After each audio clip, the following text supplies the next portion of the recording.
इश्कबाज़ प्यार की जान। Chapter 104 airport. आर्या स्नेहल को पीछे से गले लगा के बोला, आई एम सो हैप्पी। मतलब भाई भी अब अपने बारे में सोचेंगे, अपने प्यार के बारे में सोचेंगे। अर्धांश शीशे में देखकर के बीच में टोकते हुए आर्या से बोला, आर्या बस करें। आर्या खुश होकर के बोला, नो ब्रो, आज मैं बोलूँगा भी। आपको पता है भाई कभी अपने बारे में नहीं सोचते और मैं खुश हूँ कि आज से हो अब अपने बारे में सोचेंगे।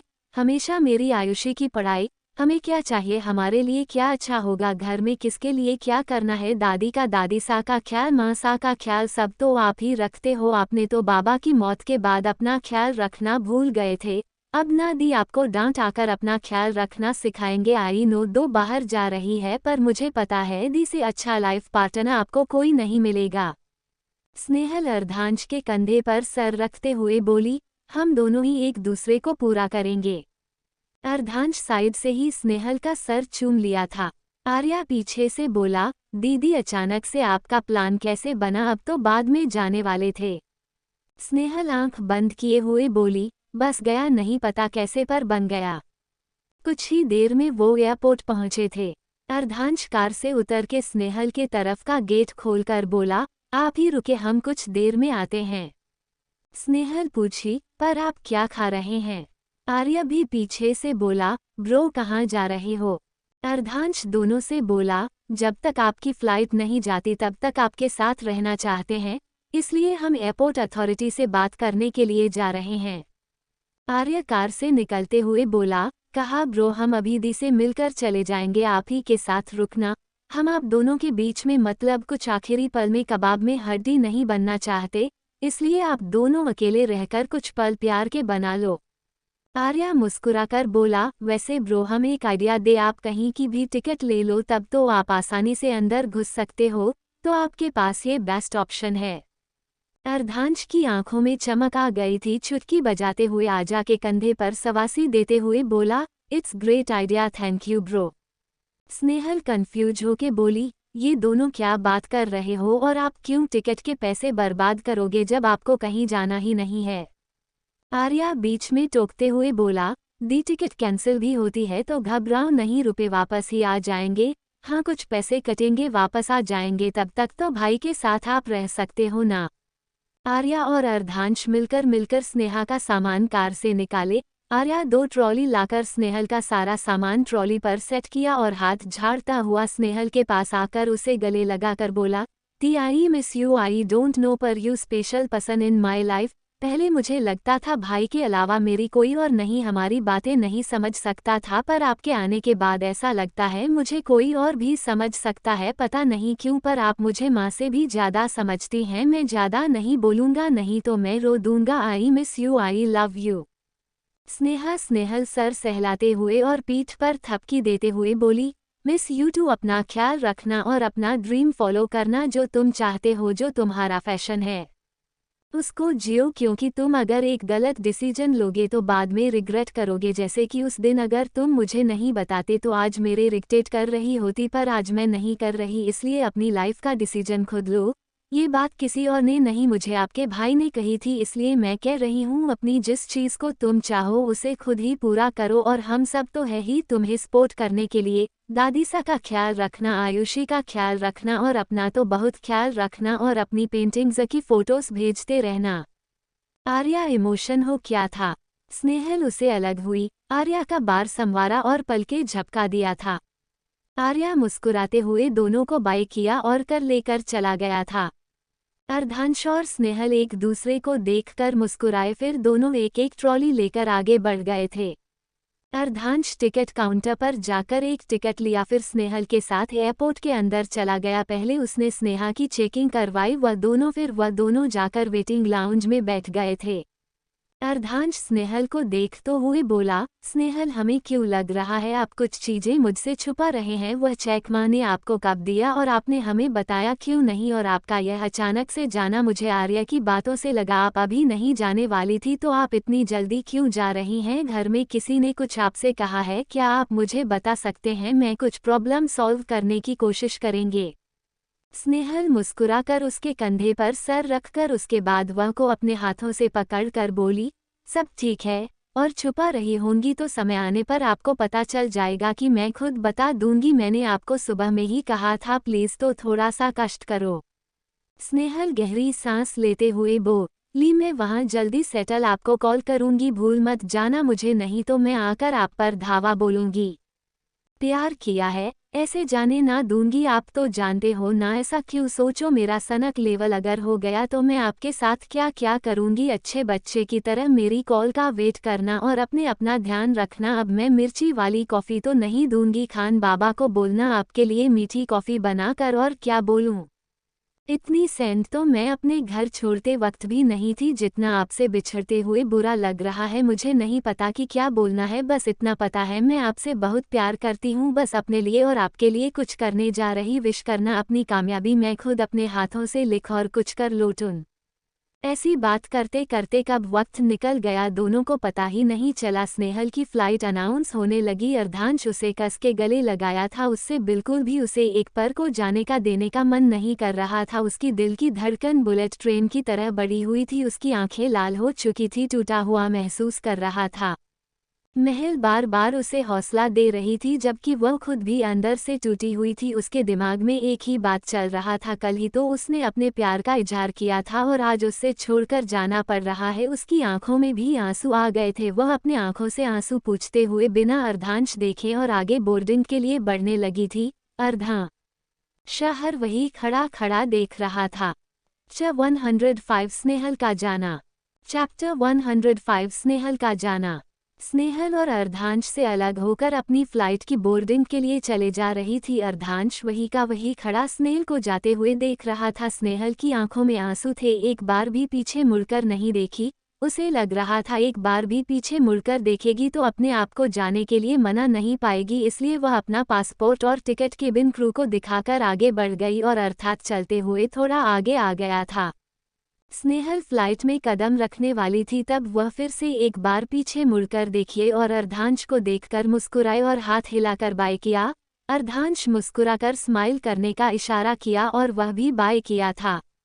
थोड़ी देर में सारी बोर्डिंग बंद हो चुकी थी। अच्छी थी, स्नेहल अपनी सीट पर बैठ चुकी थी, फ़ोन निकालकर अर्धांश को फ़ोन करने लगी थी। अर्धांश अभी भी वहीं खड़ा था। फ़ोन रिंग होता देखकर अपना फ़ोन पैकेट से निकालना, स्क्रीन पर तहलका नाम देखकर मुस्कुराया और रिसीव करके बोला, आप बैठ गई, आप कंफर्टेबल है, कोई परेशानी तो नहीं हो? मैं हूँ अभी।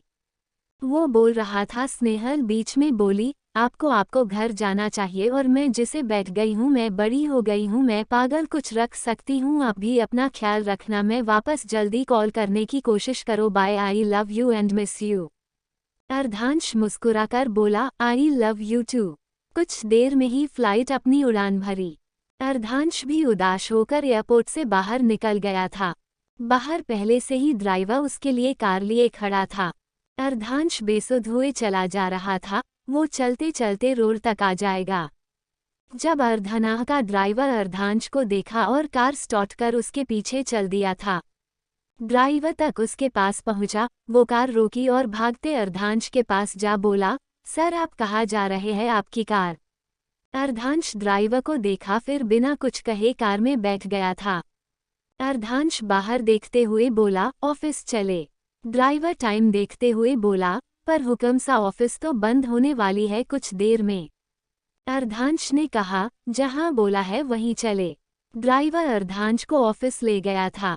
दूसरी तरफ हवेली में आर्या के वापस आने के बाद संवारना जी आर्या का हाथ पकड़ के अपने कमरे में ले गई थी। आर्या चिढ़ते हुए बोला, मॉम व्हाट हैपेंड, आप कहाँ ले जा रहे हैं हमें? संवारना जी कमरे में लेकर दरवाजा बंद करते हुए बोली, अब आप हमें बताया, आप सुबह कहाँ जाने की बात कर रहे थे? आर्या गहरी सांस लेकर बोला, लंदन। संवारना जी चौंकते हुए पूछी, क्यों? आर्या अपना हाथ बांधते हुए बोला, हमारा एडमिशन होगा है लंदन फाइन आर्ट यूनिवर्सिटी में, इसलिए हम भी अब 2 दिन में निकल जाएंगे। संवारना जी प्यार से आर्या का गाल सहलाते हुए बोली, बेटे आप समझते क्यों नहीं है, ये करके आप जिंदगी में क्या करेंगे? आपके डैड इतना बड़ा बिजनेस आपके लिए ही तो इस्टेब्लिश किए है, आप इसके मालिक हैं। आर्या सावरना जी को देख के बोला, मॉम आप क्यों नहीं समझती कि मेरी खुशी 9 से 5 ड्यूटी करने में नहीं, अपने पैशन में है। हम काम ही कमाकर बहुत खुश रहेंगे, और मॉम भाई सा मान गए हैं तो हम कोई भी नहीं रोक सकता है। सवारना जी गुस्से में आर्या का हाथ पकड़कर अपने सर पर रखती कि आर्या अपना हाथ झटकते हुए बोला, नॉट नाउ मॉम, कोई कसम वसम हमारे ऊपर असर नहीं करने वाला है, और उल्टा ये होगा कि हम जो 2 दिन बाद जाने वाले हैं वो हम आज ही चले जाएंगे। हमें अपना सपना पूरा करना है तो है, आप जिद्दी हैं तो हम भी बहुत जिद्दी हैं। आर्या जाने लगा था कि वो पीछे मुड़कर बोला, और मॉम अगर हमें पता चला कि दी आपके वजह से इतनी जल्दी घर छोड़कर गई है तो हम आपसे कभी बात नहीं करेंगे। आर्या वहां से चला गया था। संवारना जी गुस्से में अपने रूम का सामान इधर उधर फेंकते हुए बोली, एक लड़की ने हमारा पूरा घर तबाह कर दिया है। पहले हमारी बेटी को बरगलाया, अब हमारे बेटे हो। हम इस लड़की का सारा रास्ता बंद कर देंगे इस घर में वापस आने की। सबसे पहले हम अर्धांश को संभालना होगा। पूरा दिन ऐसे ही बीत गया था। अर्धांश डिनर तक भी घर नहीं लौटा था। दादी सा टेबल पर बैठी हुई समय देखते हुए बोली, आर्या लड़े सर, हुक्म अभी तक नहीं, आप दोनों तो साथ ही गए थे ना। आर्या दादी को देखते हुए बोला, दादी सा परेशान न हो, भाई सा से हमारी बात हुई है, उन्हें आने में लेट हो जाएगा, ऑफिस में काम ज्यादा है। उन्होंने कहा आपको अच्छे से डिनर कराकर दवा खिलाकर सोलाऊं। दादी सा उदास होके बोली, हमें खाया ही नहीं जा रहा है, हमें आदत हो गई थी स्नेहल बाई सा की, बेचारी कुछ खाया भी है कि नहीं। आर्या खड़े होकर उनके बगल में बैठ के दादी का प्लेट अपने तरफ करते हुए बोला, दादी सा हम हैं ना, आपका ख्याल रखेंगे, और बहुत सारा प्यार। हम आपको इतने प्यार से खिलाएंगे कि आप दी को याद करना ही भूल जाओगे। ऐसे ही बुझे मन से सब ने खाना खाया और कमरे में चले गए थे। अर्धांश देर रात घर आया था। एक नौकर ने पूछा, हुक्म सा, खाना लगा दे। अर्धांश नामे सर हिला के बोला, नहीं हमें भूख नहीं है, जय आप सब भी आराम करे। अर्धांश अपने कमरे की तरफ चला गया था। वो जैसे रूम में घुसकर लाइट ऑन किया, आर्या और आयुषी भागते हुए आकर अर्धांश को गले लगा लिए थे। अर्धांश दोनों को गले लगा के बोला, आप दोनों यहाँ क्या कर रहे हैं? अभी तक सोए क्यों नहीं आप दोनों? जाए सो जाए, हम कुछ देर अकेले रहना है। आर्या अलग होके बोला, हाँ हम चले जाएंगे, बस आप कुछ खा पी ले तब। अब आप जाए फ्रेश होकर आए नहीं तो। आयुषी बोली, हम दोनों इस कमर से कहीं नहीं जाएंगे। दोनों अर्धांश को पीछे से धक्का देते हुए बाथरूम में छोड़े, फिर लोक करके अर्धांश के लिए खाना लेने चले गए थे। कुछ देर में अर्धांश बाथरूम से निकला था। आयुषी और आर्या पहले ही सब कुछ कमरे में ही लाकर बैठे हुए थे। आर्या अर्धांश का हाथ पकड़कर सोफे पर बैठते हुए बोला, आप यहाँ बैठो। आयुषी आर्या के हाथों में कॉफी पकड़ते हुए बोली, ये खान बाबा ने दी जैसी कॉफी आपके लिए बनाई थी वैसे ही बना कर दिया है, आपका थकान मिट जाएगा। अर्धांश कॉफी देखा, फिर आयुषी को देखकर मुस्कुराया और कॉफी पीने लगा था। ऐसे ही आर्या और आयुषी मिलकर अर्धांश को खिलाए, फिर उसको कमरे में छोड़ अपने अपने कमरे में चले जाए थे। किसी को आज नींद नहीं आ रही थी। दादी को लग रहा था अर्धांश का प्यार अधूरा रह गया था, इसलिए वो सोच सोच के अपना नींद उड़ाए हुए थी। सवारना जी का नींद तो पिछली रात से स्नेहल ने ही उड़ा कर रखा था। आर्या को संवारना जी की बातें सोच सोच कर नींद नहीं आ रहा था। आयुषी अर्धांश को उदास देखकर नींद नहीं आ रहा था। अर्धांश को स्नेहल के साथ बिताए हर एक पल को याद कर रहा था। 106 सैन फ्रांसिस्को और स्नेहा का 5 की घबराहट। चैप्टर 106 सैन फ्रांसिस्को और स्नेहा का 5 की घबराहट। आर्या अर्धांश का हाथ पकड़कर सोफे पर बैठते हुए बोला, आप यहाँ बैठो। आयुषी आर्या के हाथों में कॉफी पकड़ते हुए बोली, ये खान बाबा ने दी जैसी कॉफी आपके लिए बनाई थी वैसे ही बना कर दिया है, आपका थकान मिट जाएगा। अर्धांश कॉफी देखा, फिर आयुषी को देखकर मुस्कुराया और कॉफी पीने लगा था। ऐसे ही आर्या और आयुषी मिलकर अर्धांश को खिलाए, फिर उसको कमरे में छोड़ अपने अपने कमरे में चले जाए थे। किसी को आज नींद नहीं आ रही थी। दादी को लग रहा था अर्धांश का प्यार अधूरा रह गया था, इसलिए वो सोच सोच के अपना नींद उड़ाए हुए थी। सवारना जी का नींद तो पिछली रात से स्नेहल ने ही उड़ा कर रखा था। आर्या को संवारना जी की बातें सोच सोच कर नींद नहीं आ रहा था। आयुषी अर्धांश को उदास देखकर नींद नहीं आ रहा था। अर्धांश को स्नेहल के साथ बिताए हर एक पल को याद कर रहा था। दूसरी तरफ अगले दिन स्नेहल की फ्लाइट सैन फ्रांसिस्को लैंड हुआ था। वहां जाने के बाद उसका फोन तो चल रहा था, उसका सिम कार्ड नहीं चल रहा था। उद्धरण चिन्ह। स्नेहल अपना सर पर मरते हुए बोली, स्टूपिड स्टूपिड, बेवकूफ नंबर 1 है तू। आंटी को भांज कर तो आ गई, लेकिन ये याद नहीं रहा कि सिम कार्ड भी इंटरनेशनल करवाना होता है। बिना सिम कार्ड के तो ये फोन दबा है। स्नेह तुम भाड़ में जाने लायक हो। उद्धरण चिन्ह। स्नेहल अपना सामान लेकर एयरपोर्ट से बाहर निकली। ये देश उसके लिए पूरा अनजान था। उसे डर भी लग रहा था। घबराहट में उसके हाथ पैर में कांप रहे थे और पसीने भी आ रहे थे।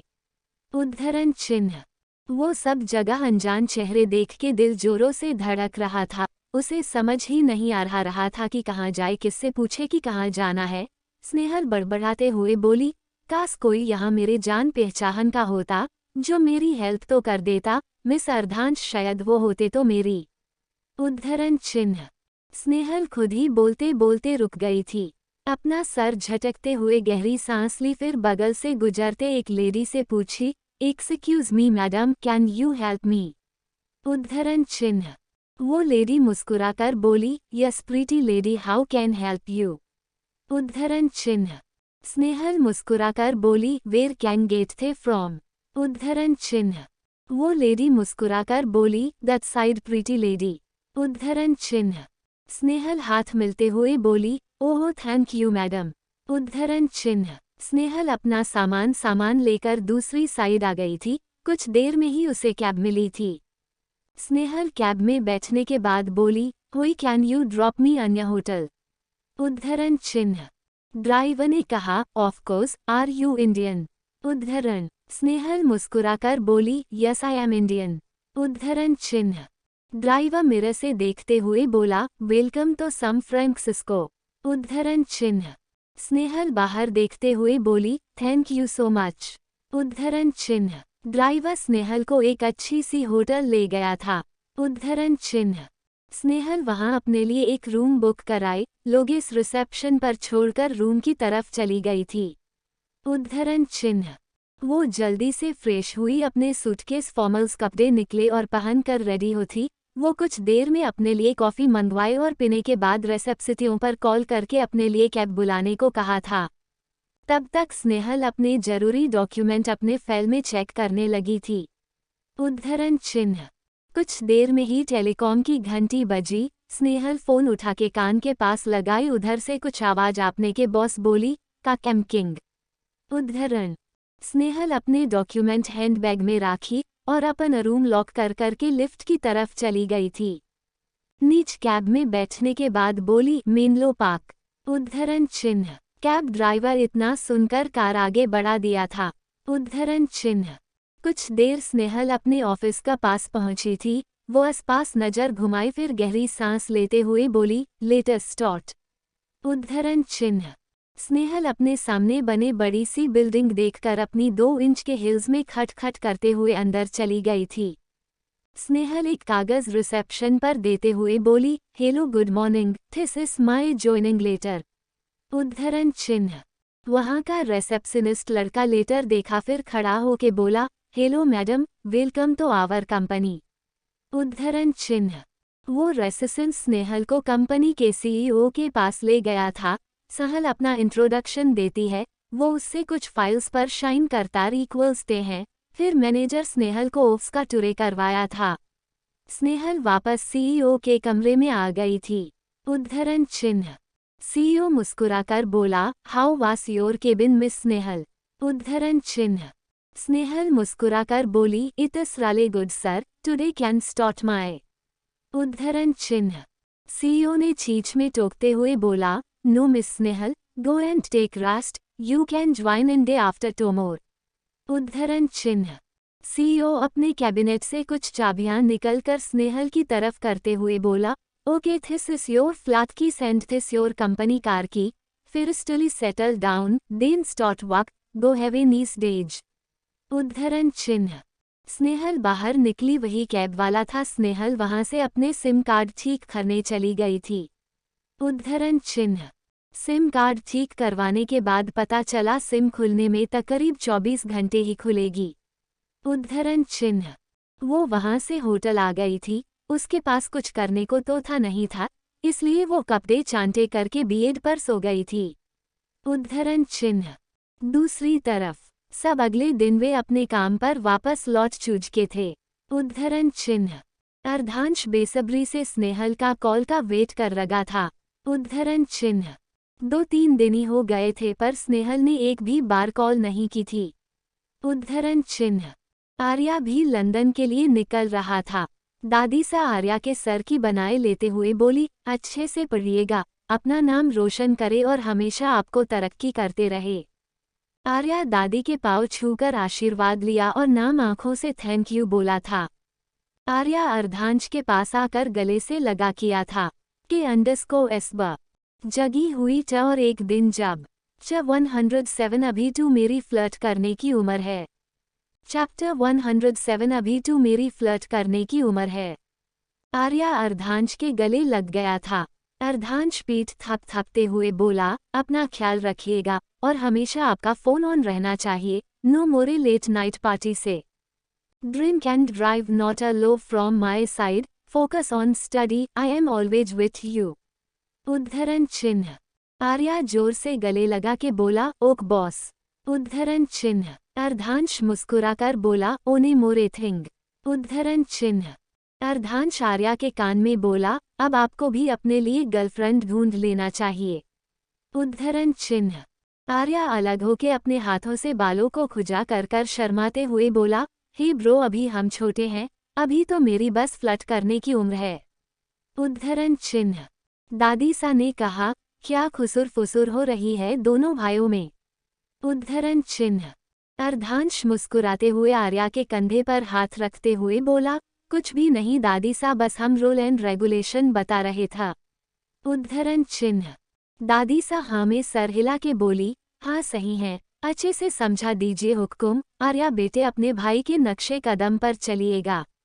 उद्धरण चिन्ह। सवारना जी वहां आकर गुस्सा में बोली, वो हमारा बेटा है, उसे कोई भी रूल और रेगुलेशन फॉलो करने की जरूरत नहीं है। उद्धरण चिन्ह। आर्या चिढ़ते हुए बोला, नॉट अगेन। उद्धरण चिन्ह। अर्धांश आर्या का कंधा दबाते हुए चुप होने का इशारा करके बोला, जाए माँ से मिलकर आए भी हम सबको पोर्ट छोड़ने चलेंगे। उद्धरण चिन्ह। आर्या गहरी सांस ले सर नीचे किए हुए सवारना जी के पास जाकर पाँव छुआ तो सवारना जी उसे गले से लगा ली थी। हर दिन हमें कॉल करिएगा और अपना ख्याल रखिएगा, हम आपको बहुत मिस करेंगे। उद्धरण चिन्ह। आर्या आंखें बंद करके कस के गले लगते हुए बोला, love you mom, I don't want to hurt you. उद्धरण चिन्ह। सवारना जी आर्या का सर चूमते हुए बोली, इट्स ओके बेटा, आप आराम से जाइए। उद्धरण चिन्ह। आर्या मुस्कुराने लगा था। वो आयुषी से मिला और उसे तंग करे के बाद बोला, अब हमें चलना चाहिए, नहीं तो हमारी फ्लाइट मिस हो जाएगा। उद्धरण चिन्ह। आर्या अर्धांश के पास आकर बोला, ब्रो दी का कॉल आया क्या। उद्धरण चिन्ह। अर्धांश उदास होकर नमे सर हिला दिया था। उद्धरण चिन्ह। आर्या अर्धांश का हाथ पकड़कर पलके झपका दिया था। उद्धरण चिन्ह। सब कोई उसे एयरपोर्ट छोड़ने निकल गए थे। आर्या सबसे मिलकर वहां से एयरपोर्ट के अंदर चला गया था। सवर्ण जी और दादी सा भावुक हो गए थे। उद्धरण चिन्ह। अर्धांश उन्हें संभालकर घर लेकर आ गया था। उद्धरण चिन्ह। ऐसे ही 3-4 दिन कैसे बीत गया पता ही नहीं चला था। दूसरी तरफ स्नेहल अपने नए घर में अपना सारा सामान सेट कर चुकी थी और उसकी जो जरूरत की चीज थी वो मार्केट जाकर लेकर आई थी। उद्धरण चिन्ह। स्नेहल सब कुछ सेट करके अपना हाथ झाड़ के अपने बेड पर गिरते हुए बोली, फाइनली सब सेट हो गया। आज पता चला मम्मा का दर्द, मम्मा कैसे पूरा घर संभाल लेती हैं, मेरी तो आज जान ही निकल गई है। भगवान थोड़ा जादू मुझे भी दे दो ना प्लीज। उद्धरण चिन्ह। वो दूसरी तरफ अपना सर घुमा के आंखें खोली तो उसकी नजर आर्या के दिए हुए गिफ्ट पर चला गया था। उद्धरण चिन्ह। स्नेहल उसे देख के बोली, कितनी लेजी हो गई हूँ, आर्या का गिफ्ट भी नहीं खोला है मैंने। उद्धरण चिन्ह। स्नेहल अपने हाथों के सहारा से उठी और टेबल के पास जाकर गिफ्ट उठा ली थी। स्नेहल उसे लेकर बेड पर आकर बैठी गई थी और खोलने लगी थी। 2 मिनट बाद वो भूल गया था। स्नेहल वो कैनवास अपने तरफ घुमाई तो शॉक हो गई थी, उसके आंखों में आंसू आ गए थे। उद्धरण चिन्ह। उस पेंटिंग में स्नेहल और अर्धांश शादी के जोड़े में थे। वो पेंटिंग स्नेहल के दिल को छू गई थी। उस पेंटिंग में स्नेहल राजस्थानी लिबास में वो बला की खूबसूरत लग रही थी और अर्धांश सहला पहना हुआ स्नेहल को देखकर मुस्कुरा रहा था। उद्धरण चिन्ह। स्नेहल उस कैनवास को सीने से लगा ली थी। उद्धरण चिन्ह। उसका हाथ पीछे लगे एक लेटर पर गया था। उद्धरण चिन्ह।